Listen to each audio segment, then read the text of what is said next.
Okay, let's go. We got a video for the Letshuoer DX1. If you are a subscriber, go ahead and comment below this video, give it a thumbs up, and you might get this sent to you. The Mystic from this same company is going out. Winners picked. Communicated with them already. Same for a couple other sets, so we're moving along. Thank you for your support and good luck to you, because this is a really good set. I've been listening to this, though the video I was going to do today, but I will probably do in a couple days, was the Air Oso by Kiwi Ears, which I think is a very well-tuned set. I'll put it that way. It sounds good. But this sounds really nice, and I was expecting that this was like $399 to $499. It's just guesstimating based on the build quality, the sound quality, the whole thing. I thought that's the price range. So when I heard on Hi-Fi Guides it's going to be below 200, I thought, okay, that sounds really good. And then somebody today is saying 130 to 170. I'm not sure which person is accurate, but below $200 for this set I think is a score. So please give the video a thumbs up, comment below, do the same on the unboxing channel, and maybe this will end up in your lap. It's a really good set. Let's take a look at the frequency response graph. If you like your vocals nice and clean, we've got a very gradual, about 6 to 7 dB rise that's gliding in, and by 150 hertz it's on the porch. From 150 to the ear gain, it's just about flat as a board. The ear gain is not abrupt, it's steady, it's not in your face. The upper mids, after you get to the top of the ear gain, is chipped away a little bit, and there is a boost at 6 and 8K, and then it falls off a lot like the EJ07, which I'll point out because there's some similarities to this in the kind of spatial cues. It's interesting. This is harmonics that are being very much de-emphasized, and then at the very end you're kind of picking it up again on both the EJ07 original and this set, and I can hear that when I listen to that in certain things. I'll maybe cite that during the video. So that's the frequency response, which I took before I started listening to it, so there was some coping going on, but it turned out that that's actually a good thing, because my expectations turned out much better than what I thought was going to happen. Let's go ahead and talk about music. In the low end, 808 Roland drops. I'm listening to GNX by Kendrick Lamar as usual, because they're not dinging me on YouTube, even though you can clearly pick it up. There's a lot of albums where instantly I get dinged for it. This is not one of them. Plus I love it, so we just keep going.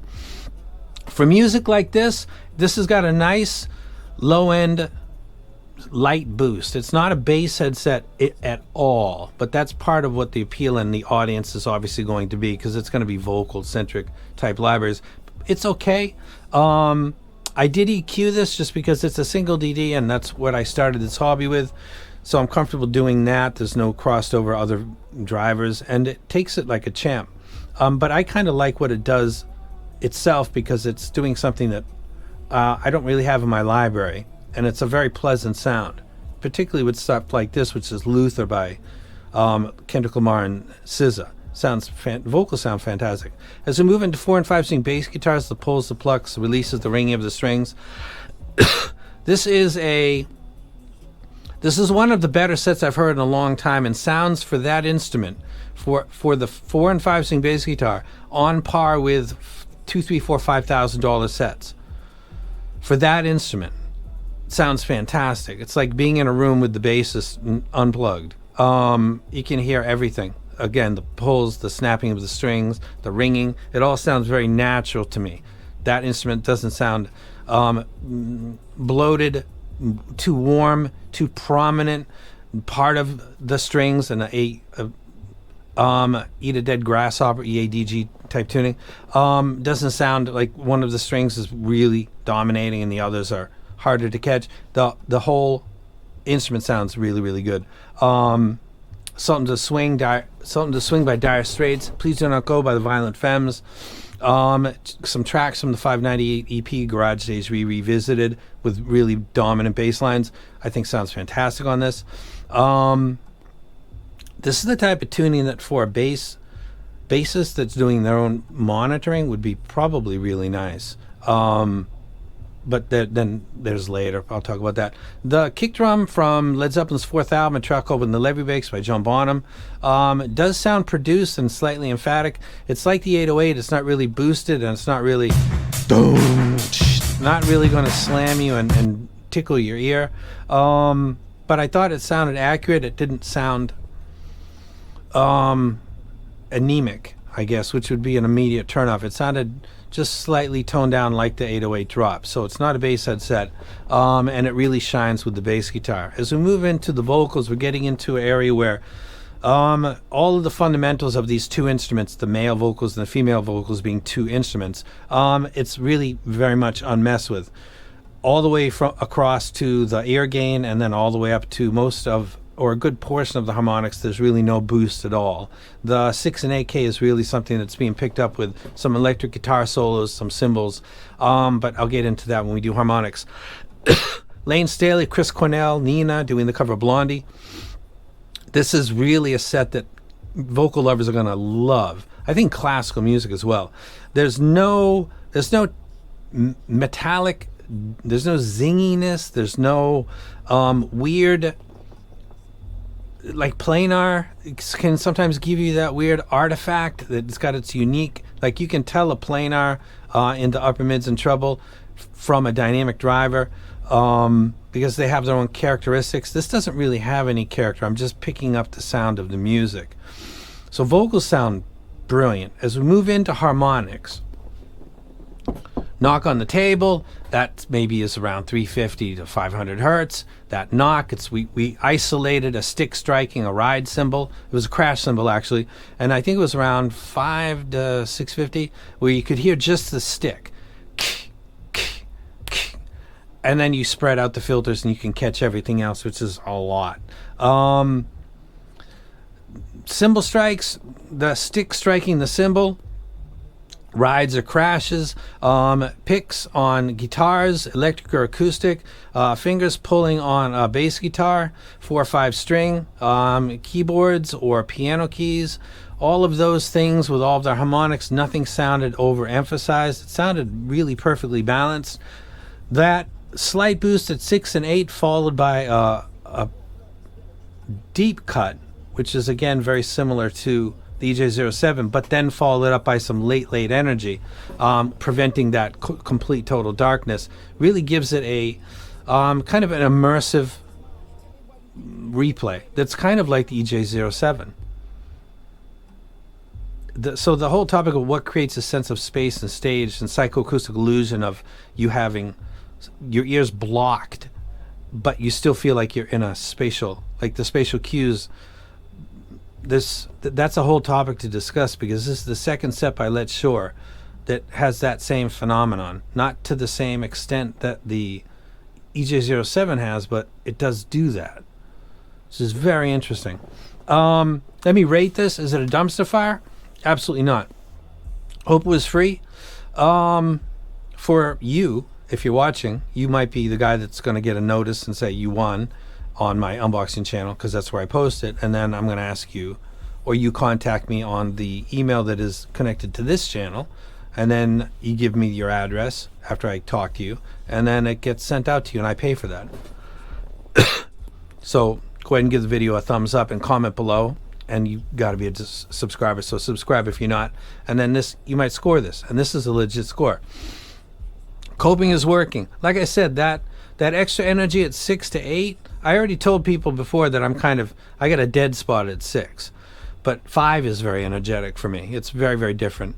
So I don't really have a problem with the first one, and the 8 one I guess could be partly peak from the measuring device, partly maybe a dB or 2 of that, because it's literally not standing out at all exactly where I thought it would, which would be with cymbal strikes and guitar solos with distortion pedals.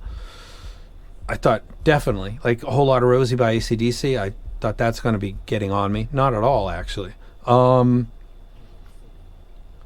So I did kind of cope thinking it was going to be like that, but it turned out not to be, which is a good thing. Competes with its peers. Here's the thing about that rank. I don't really know, built like a tank, single DD, of high quality to my ears that is priced around 150 to 190. let's say it's 190, like they said on Hi-Fi Guides. What's the other one that's like that?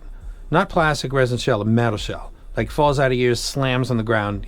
You don't have any problem with that. I just saw somebody's PMG APX on Elise Audio that the cap busted off because plastic resins and stuff like that. This is not gonna do that. Very much doubt that.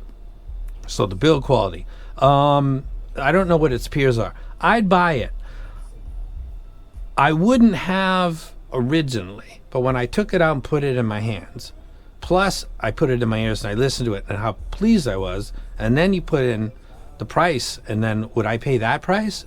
190, 150? Oh, absolutely I would. I'm not in the market for stuff like that, but do I think that's worth that money? Yeah, absolutely. Which is making Letshuoer,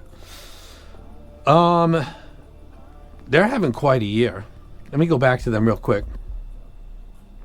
That was a April Fool's joke that I missed. 8DD, 32BA, 12EST. Maybe launching, don't expect too much. Yeah, April Fool's Day, okay.